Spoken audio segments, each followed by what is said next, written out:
Es ist kurz vor Weihnachten im Spital. Ein Arzt kommt gerade auf die Station. Seine Schicht fängt an. Es läuft ihm sehr gut zur Zeit. Obwohl er mit seinen 41 Jahren noch relativ jung für einen Oberarzt ist, hat er schon ziemliche Erfahrung auf dem Buckel. Und Gewissheit im Rücken, auch sehr schwierige Situationen zu meistern.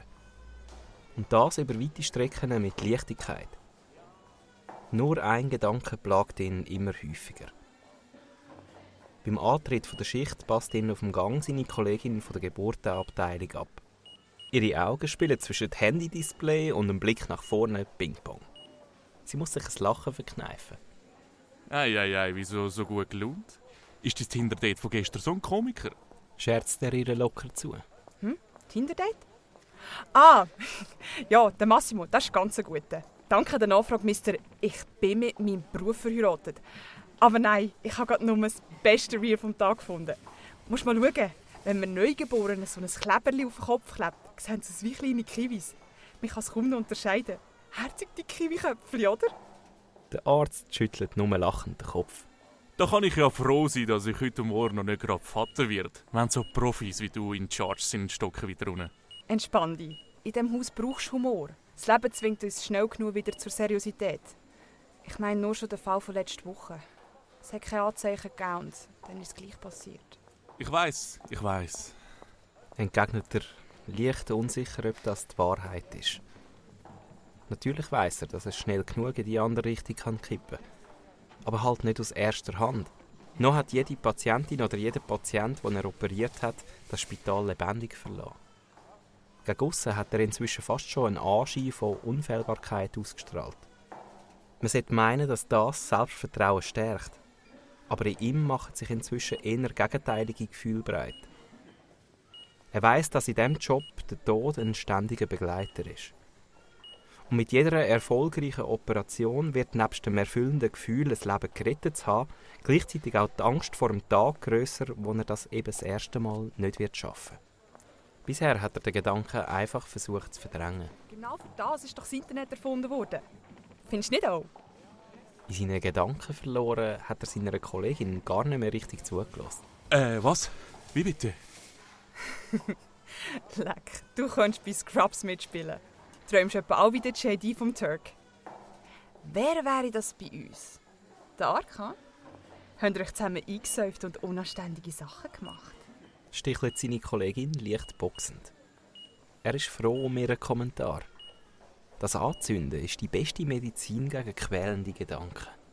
Ach, du hast ja keine Ahnung. Wir waren nicht nur das Zweite.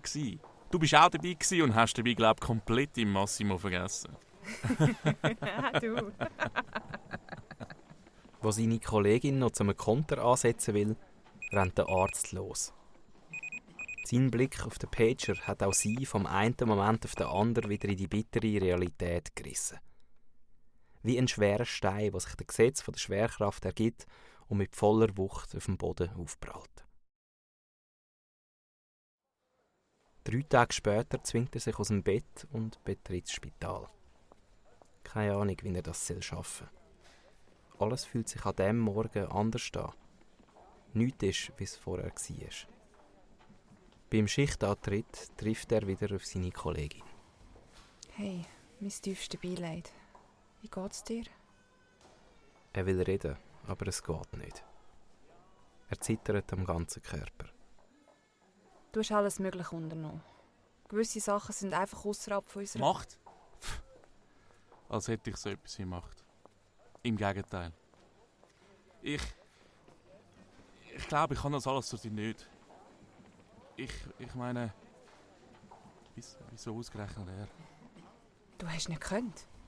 Er vergrabt sein Gesicht in der Hand. Es war eine dumme Idee, hier hinzukommen. Ich kann das nicht mehr.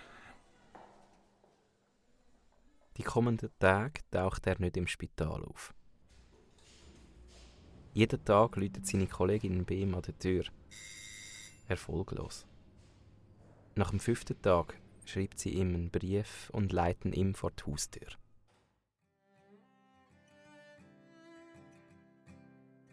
Du machst die Tür nicht auf.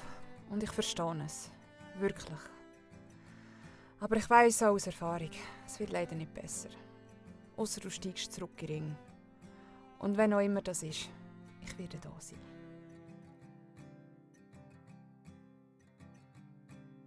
Und falls du einen weiteren Grund brauchst, um zurückzukommen, habe ich ziemlich sicher einen ganz wichtigen. Ich habe telefoniert. Ich weiss Bescheid. Über ihn und dich. Ich habe mit seiner Tochter geredet und sie hat mir erzählt, dass ihr Vater immer gesagt hat, wenn ihm etwas passiere, wird er von dir behandelt werden. Du warst sein bester Schüler, auch wenn dazumal niemand seine Meinung geteilt hat. Was dir an klassischem Intellekt fehlt, hast du mit deiner Hartnäckigkeit, eine Lösung zu finden, ausgeglichen. Darum ist seine Tochter überzeugt, dass du alles in deiner Macht Stehende unternommen hast, um ihm zu helfen. Ich will, dass du das weisst. Und das sind die viel grösseren News. Ich habe etwas erfahren, das wirst du nicht glauben.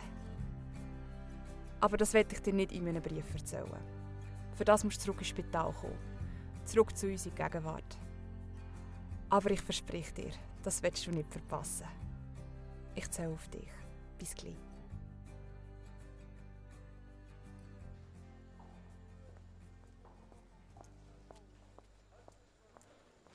Im Spital angekommen, nimmt sie ihn fest in die Arme. Schön, dass du da bist. Für einen kurzen Moment habe ich mir echt Sorgen gemacht. Aber ich habe gewusst, dass es dir gut geht und du zurückkommst. Ich hatte keine andere Wahl. Weisst, langsam wird meine Tagträume mit dem Mark ein bisschen einsam. Mein Bild von dir wäre schon fast verblasst. Spinner. Er wird gleich noch mal kurz nachdenklich. Weisst, er ist der Einzige, der damals an mich geglaubt hat. Ohne ihn hätte ich es nie dahin geschafft. Und dann ist er genau der, wo als erstes... Sie unterbricht ihn, nimmt ihn an der Hand und meint nur: Komm mit, ich muss dir etwas zeigen. Auf der Geburtsstation angekommen, sagt sie: Siehst du ein bisschen?